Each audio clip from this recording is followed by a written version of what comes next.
একটি প্রশ্ন আসছে, গরুর নাম রাখা হয়েছে তাহিরি। নাম কি রাখছে? তাহিরি। আমরা ছোট থেকে ওরা মানে তাহিরি নামে রাখি, কারণ তাহিরির মতো পাগলাটে স্বভাবে, সেই জন্য আমরা এটা তাহিরি নাম রাখতেছি। আচ্ছা আচ্ছা। দেখেন, এই পোস্টগুলা ভিডিওগুলা দেখার পরে অল্লাহি আমি অনেক কষ্ট পেয়েছি। তারা আলেম, তাদেরকে আপনি গরুর সাথে তুলনা করছেন। তাহিরি তার আকিদার সাথে আমার আকিদার পার্থক্য আছে, কিন্তু সে একজন হুজুর, তাকে সবাই হুজুর হিসেবে জানে। আমি একজন হুজুর, লোকেরা আমাকে হুজুর হিসেবে জানে। সুতরাং তাকে গরুর নামে তার নাম যারা রেখেছেন, আমি এটা তীব্র নিন্দা জানাচ্ছি এবং এটা অনুচিত হয়েছে। এগুলি নোংরামি, মানুষকে মন্দ নামে ডাকা, এটা কবিরা গুনাহ। সূরাতুল হুজরাতে আল্লাহ পাক বলছেন, খবরদার তোমরা কখনোই মানুষকে মন্দ নামে ডেকো না।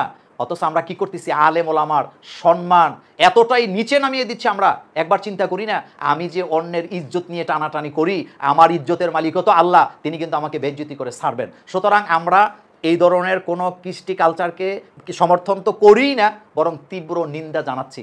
ভাই, আপনি যে গরুর নাম রাখলেন তাহিরি, আপনি কেন রাখলেন? এটা আমাদের দেশে এই সংস্কৃতি চলে আসছে, এটা দুঃখজনক। বাংলাদেশে গরুর নাম রাখা হয় হিরো আলম, গরুর নাম রাখা হয় পরিমণি। এগুলো কি চলতেছে? আশ্চর্য ব্যাপার। আপনি কুরবানির গরুর নাম এগুলো দিচ্ছেন, আপনার কি রুচিবোধ বলতে কোনো জিনিস আছে? অথচ আল্লাহ কোরআনে বলছেন, তাসরুন নাজিরিন, তুমি ওই পশুকে আমার জন্য কুরবানি করো যেটা দেখলে তোমার চক্ষু শীতল হয়, তোমার পছন্দ হয়, তোমার চোখ জুড়ে যায়। আপনি সেই পশুকে জবে করবেন যেটা আপনার পছন্দ, আপনার দৃষ্টিনন্দন। অথচ আপনি এগুলা নিয়ে খেলাধুলার মতো একটা তামসা লাগায় দিচ্ছেন। গরুর নাম অমক, বকরির নাম অমক, এগুলা নোংরামি। এবং কোনো মুসলমান, আমি বিশ্বাস করি কোনো মুসলমান এই কাজ করতে পারে না। আরেকটা কথা বলে রাখি, আমাদের দেশে ইদানিং আমি এই আকিদার লোক, আমি ওই আকিদার লোক, আমি সালাফি, আমি সুন্নি, আমি হানাফি, এগুলা কিন্তু অতিরিক্ত বাড়াবাড়ি হচ্ছে এবং এগুলা এক ধরনের সাম্প্রদায়িক উস্কানিমূলক কথা বলে আমি মনে করি।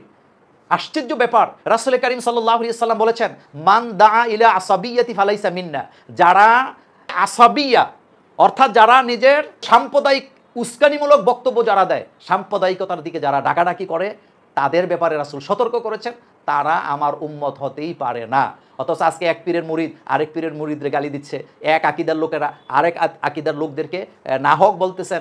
বিভিন্ন ধরনের ছোট করার জন্য যত প্রসেসিং আছে সবগুলো চলছে। আল্লাহ পাক এই জাতিকে এই নোংরামি থেকে হেফাজত করুক এবং পশুর নাম বিভিন্ন জনের নাম দিয়ে হ্যায় প্রতিপন্ন করা এই মানসিকতা থেকে আল্লাহ আমাদেরকে হেফাজত করুক, এখান থেকে ফিরে আসার তৌফিক দান করুক।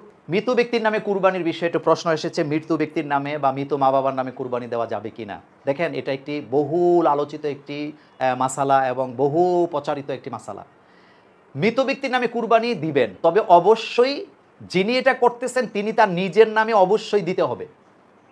এক ব্যক্তি তার উপরে কুরবানি ওয়াজিব, সে কুরবানি দিবেন, অথচ তিনি তার নিজের নামে না দিয়ে মৃত মায়ের নামে, মৃত বাবার নামে দিচ্ছেন, তার কুরবানি হবে না। হ্যাঁ, সে তার নিজের পক্ষ থেকে কুরবানি দিয়েছেন, নামে বলতে আমি বুঝিয়েছি নিজের পক্ষ থেকে। তাহলে সেই ব্যক্তি নিজের পক্ষ থেকে দেওয়ার পরে তার কাছে যদি তাওফিক থাকে, সে যদি বিত্তবান হয়, তাহলে তার মৃত বাবার নামে, মৃত মায়ের নামে, দাদার নামে দিতে পারেন। এই ব্যাপারে একটি হাদিস এসেছে, হযরত আলী রাদিয়াল্লাহু তাআলা আনহু তিনি দুটি বকরিকে কুরবানি করতেন। জিজ্ঞেস করা হলো যে আপনি দুটি বকরি কুরবানি করেন কেন? তিনি বলেন, একটি আমার পক্ষ থেকে, আরেকটি মুহাম্মদ সাল্লাল্লাহু আলাইহি ওয়াসাল্লামের পক্ষ থেকে। যখন তিনি এই কুরবানি করতেন তখন কিন্তু মুহাম্মদ সাল্লাল্লাহু আলাইহি ওয়াসাল্লাম পৃথিবীতে ছিলেন না। সুতরাং আপনি মৃত ব্যক্তির নামে কুরবানি দিতে পারবেন, কিন্তু আপনার কুরবানি আগে দিতে হবে। আপনি না দিয়ে মৃত ব্যক্তির নামে কুরবানি করলে কুরবানি হবে না। পাশাপাশি আরেকটি কথা বলে রাখি, যারা হজে গেছেন, অনেকে প্রশ্ন করেন যে হুজুর হজে যারা গেলেন তাদের কুরবানি কি হবে? দেখেন, হজে যারা গেছেন তাদের নামে বাংলাদেশে কুরবানি দেওয়ার কোনো দরকারই নেই, কারণ তারা ওখানে যেটা দিচ্ছেন ওইটা হলো হাদি এবং তারা তাদের কুরবানি ওখানে দিবেন। বাংলাদেশে যারা আছেন তারা তাদের যদি সামর্থ্য থাকে, তাদের উপরে যদি ওই পরিমাণে মাল সম্পদ থাকে, যেই মাল থাকলে পরে কুরবানি করা ওয়াজিব হয় বা সুন্নাহ হয়, তারা এখানে কুরবানি দিবেন। কিন্তু হজে যারা গেছেন ওখানে তারা হজে কুরবানি দিচ্ছেন, এটা হাদি বলেন আর কুরবানি বলে, সেটা কিন্তু তারা ওখানে দিচ্ছেন, আপনি বাংলাদেশে এটা দিতে হবে না। প্রশ্ন আসছে, কুরবানির পশু যদি হারিয়ে যায় অথবা অসুস্থ হয়ে যায়, মরে যায়, তাহলে ওই ব্যক্তির কুরবানি কী হবে? এটি একটি গুরুত্বপূর্ণ প্রশ্ন, এই কারণে যেটা হতেই পারে, আপনি বাজার থেকে, খামার থেকে একটি সুস্থ সবল কুরবানির পশু খরিদ করলেন, করার পরে এটা আনার পথে অ্যাক্সিডেন্ট করতে পারে, অথবা আপনার বাড়িতে আসার পরে এটা অসুস্থ হতে পারে, তারপরে হারিয়ে যেতে পারে, এই ব্যাপারে আপনার কুরবানি কি হবে? বিষয়টি হচ্ছে, দেখেন, হারিয়ে যাওয়ার বিষয়টা প্রথমে বলি। হারিয়ে যাওয়া পশু খরিদ করার পরে যদি পশু হারিয়ে যায়, তাহলে এখানে প্রথম যে বিষয়টি খেয়াল করবেন সেটা হলো তার কোনো অবহেলা ছিল কিনা। সে একটা পশু ক্রয় করছে, সে তার বাড়ি এক জায়গায় কিন্তু পশু রাখছে ওই বাড়ি থেকে অনেক দূরে, আধা কিলোমিটার দূরে গাছের সাথে, এটা চোরে রাতের বেলা নিয়ে গেছে, এটা কিন্তু অবহেলা প্রমাণিত হয়।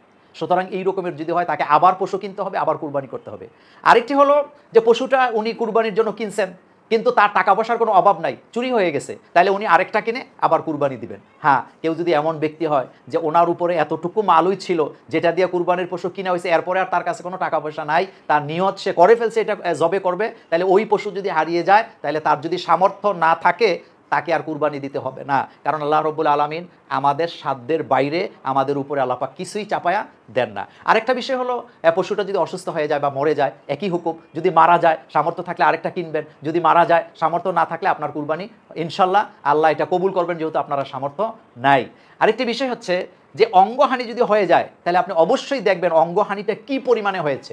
যদি এমন পরিস্থিতিতে চলে যায় যে এটা হেঁটে হেঁটে হেঁটে হেঁটে কুরবানির জায়গায় যাওয়ার মতো তার কি সক্ষমতা নেই, তাহলে আপনি এটা কুরবানি করবেন না।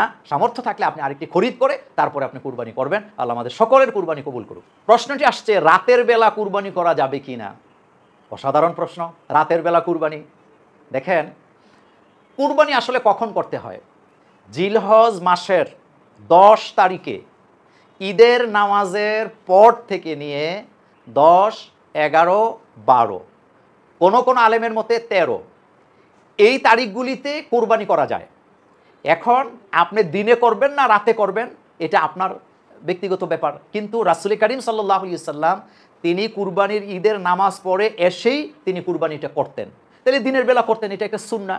আরেকটা হলো, আরেকটা সুন্নাহ খেয়াল রাখবেন, আপনি 11, 12 তারিখে যদি কুরবানি দেন আপনার কুরবানি আদায় হবে, কিন্তু সুন্নাহ পদ্ধতিটা হলো ঈদের দিন অর্থাৎ জিলহজের 10 তারিখে আপনার মহল্লায় ঈদের নামাজ হয়ে যাওয়ার পরেই আপনি ঈদের কুরবানিটা করবেন। তবে খবরদার, আপনার এলাকায় যতক্ষণ ঈদের নামাজ না হবে, আপনার মহল্লায় যতক্ষণ ঈদের নামাজ পড়া না হবে, ততক্ষণ আপনি কুরবানি করতে পারবেন না। এটা একাধিক বর্ণনায় নিষেধ করা হয়েছে। সুতরাং রাতের বেলা যদি কুরবানি করেন, দিনের বেলা যদি করেন, আপনার কুরবানি হবে। শুধু বিষয়টা মনে রাখবেন, জিলহজ মাসের 10, 11, 12 এই দিনগুলোতে, দিন হোক রাত হোক, এই সময়টার ভিতরে আপনি দিনে কুরবানি করবেন, রাতেও আপনি করতে পারবেন, যেহেতু এই সময়টা কুরবানির জন্যই, এবং এই সময়টা হলো তাকবীর দেওয়ার সময়, এটা আপনারা মনে রাখবেন। তো সুতরাং রাতের বেলা কুরবানি করলে ইনশাআল্লাহ কুরবানি হবে, তবে ইচ্ছা করে দেরি করা উচিত নয়। সুন্নাহ পদ্ধতি হলো নামাজের পরে কুরবানি করা।